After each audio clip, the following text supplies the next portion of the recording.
கிறிஸ்துவுக்குள் பிரியமான அன்பு சகோதர சகோதரிகளே, புதிய ஒரு அருமையான ஒரு வாக்குத்தத்தத்தோடு இந்த நாளிலும் காலை வேளையில் உங்களை நான் சந்திப்பதில் நான் மிக்க மகிழ்ச்சி அடைகிறேன். 3ஆம் தேதி 5ஆம் மாதம் 2026ஆம் ஆண்டு ஞாயிற்றுக்கிழமை. இந்த நாளில் வேத தியானத்துக்கு எடுத்துக்கொண்ட பகுதி மத்தேயு 6ஆம் அதிகாரம் 14வது வசனம். மனுஷனுடைய தப்பிதங்கள் நீங்கள் அவர்களுக்கு மன்னித்தால் உங்கள் பரமபிதா உங்களுக்கு மன்னிப்பார் என்று சொல்லி இந்த வார்த்தை இந்த நாட்களிலே நமக்கு சொல்லுவதை பார்க்கிறோம். அருமையான கர்த்தருடைய பிள்ளைகளே, அன்பு பிள்ளைகளே, இன்றைய நாட்களிலே நாங்கள் மன்னிப்பு என்ற காரியத்திலே பார்க்கிற வேளையிலே அநேகருடைய வாழ்க்கையிலே இந்த வார்த்தை இந்த நாட்களிலே பெரும் ஒரு கசப்பான காடியாக அந்த நாட்களிலே அவர்களுக்குள்ளே இருக்கிறதை இன்றைக்கு காணக்கூடியதாக இருக்கிறது. அருமையான அன்பு பிள்ளைகளே, மன்னிப்பு என்று சொல்லப்படுகிற வார்த்தைக்கு இந்த நாட்களிலே அவர்கள் முதலாவது இடம் கொடுப்பதில்லை. இன்றைக்கு ஒரு மனுஷனுடைய காரியத்தை குறித்து நாங்கள் மன்னித்தால் தான் இந்த நாட்களிலே நாங்கள் உண்மையிலே மனம் திரும்பினவர்கள் என்று சொல்லி இந்த நாட்களிலே அறியக்கூடியதாக இருக்கிறது. அருமையான அன்பு பிள்ளைகளே, நமக்குள்ளே ஒரு உண்மையான ஒரு மனம் திரும்புதல் இருக்குமா இருந்தால் நாங்கள் மன்னித்து அந்த காரியத்தை மறந்து இந்த நாட்களிலே விட்டுவிட வேண்டும். ஆனால் இன்றைக்கு ஊழியர்களுக்குள்ளே இருக்கிற மிகவும் ஒரு பெரியொரு இடரலான காரியம் என்னவென்றால் மன்னிப்பு இல்லா தன்மையிலே தான் இன்றைக்கு கர்த்தருடைய ஊழியத்தை அவர்கள் செய்ய முடியாதபடி கைகள் கட்டப்பட்ட நிலையிலே அவர்கள் இருக்கிறதை அங்கே காணக்கூடியதாக இருக்கிறது. அருமையான கர்த்தருடைய பிள்ளைகளே, பிள்ளைகள் செய்த சில காரியங்கள் நிமித்தம் மன்னிக்க மாட்டார்கள். பெற்றோர்கள் செய்த சில காரியங்கள் நிமித்தம் பிள்ளைகள் பெற்றோரை மன்னிக்க மாட்டார்கள். கணவன் செய்த சில காரியங்கள் நிமித்தம் கணவனை மனைவி மன்னிக்க மாட்டார்கள். மனைவி செய்த காரியங்கள் நிமித்தம் கணவன் அதை மன்னிக்க மாட்டார்கள். ஆனால் குடும்பமாக இந்த நாட்களில் இருப்பார்கள். ஆனால் ஒரு கசப்பான வேரோடு இந்த நாட்களிலே கணவன் மனைவிக்குள்ளே இந்த நாட்களிலே அநேக ஆண்டுகளாக இந்த நாட்களிலே எந்த விதமான கதை பேச்சுக்களோ தொடர்புகளோ இல்லாதபடி இந்த நாட்களிலே ஒரே வீட்டிலே வாழ்ந்து கொண்டிருப்பார்கள். அப்படியானால் அந்த குடும்பத்தில் எப்படியாக ஆண்டவர் இந்த நாட்களிலே வாசம் செய்ய முடியும் என்பதை இன்றைக்கு நாங்கள் பார்க்க வேண்டும். அருமை பிள்ளைகளே, இந்த நாளிலும் பாருங்கள், இந்த வார்த்தையை நாங்கள் சற்று கவனிக்கிற வேளையிலே இங்கே வேதம் சொல்லுகிற இந்த 13வது வசனத்திலே பாருங்கள். மத்தேயு 6:13 எப்படி என்றால், எங்களை சோதனைக்குட்படுத்தாமல் தீமையை நின்று எங்களை ரட்சித்துக் கொள்ளும் ராஜ்யமும் வல்லமையும் உம்முடையது என்று சொல்லி இந்த நாட்களில் சொல்லப்படுகிறதை பார்க்கிறோம்.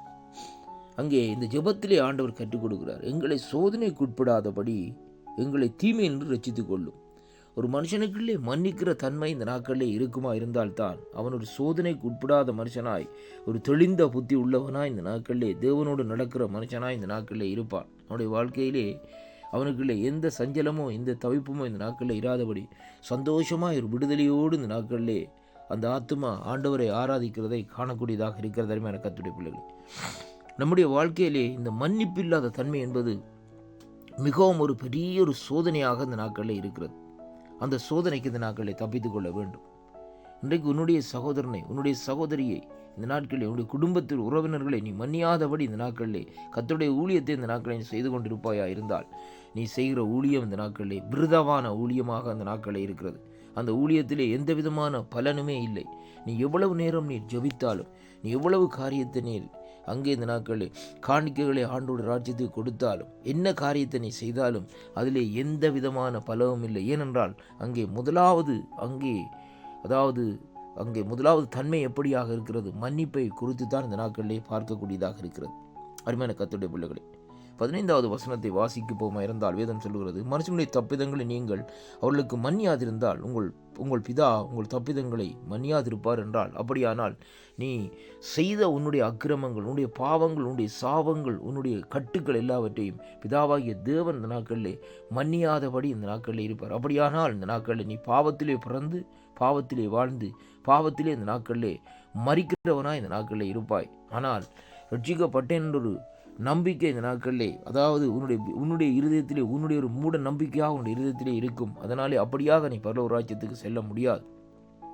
நியாய தீர்ப்பின் நாட்களிலே தேவன் கேட்கிற காரியம், இந்த காரியத்தை நீ செய்தியாயா மகனே என்றுதான் இந்த நாட்களை கேட்பார். அப்படியானால் இன்றைய நாட்களிலே இந்த வாக்குத்தத்தங்களை கேட்கிற அன்பு சகோதர சகோதரிகளே, யாராவது உங்களுடைய உறவினர்களுக்கு நீங்கள் மன்னியாமல் இருக்கிற காரியங்களை மன்னித்து மறந்து தேவனுடைய கிருபையை இந்த நாட்களிலே பெற்றுக்கொள்ளுங்கள். ஏனென்றால் காலம் சமீபமாக இருக்கிறபடினால், எந்த நேரத்திலே மனுஷனுடைய மரணம் வருகிறதோ தெரியாமல் இருக்கிறபடினால், மன்னிக்கிறதிலே இந்த நாட்களை நாங்கள் முந்திக் கொள்ள வேண்டும். அப்படியாக முந்திக் கொள்ளுகிற வேளையிலே தேவனுடைய சமூகத்திலே நாங்கள் சேர்கிறவர்களாய், தேவனுடைய சமூகத்திலே வந்தடைகிறவர்களாய் இந்த நாட்களில் இருப்போம். அருமையான கர்த்தருடைய பிள்ளைகளே, மரித்ததற்கு பின்பாக நாங்கள் மன்னிக்க முடியாது. அதனாலே நாங்கள் உயிரோடு இருக்கிற நாட்களிலே மன்னித்து அந்த காரியங்களை மறக்க வேண்டும். கர்த்தர் தாமே உங்களை நிறைவாக ஆசீர்வதிப்பாராக.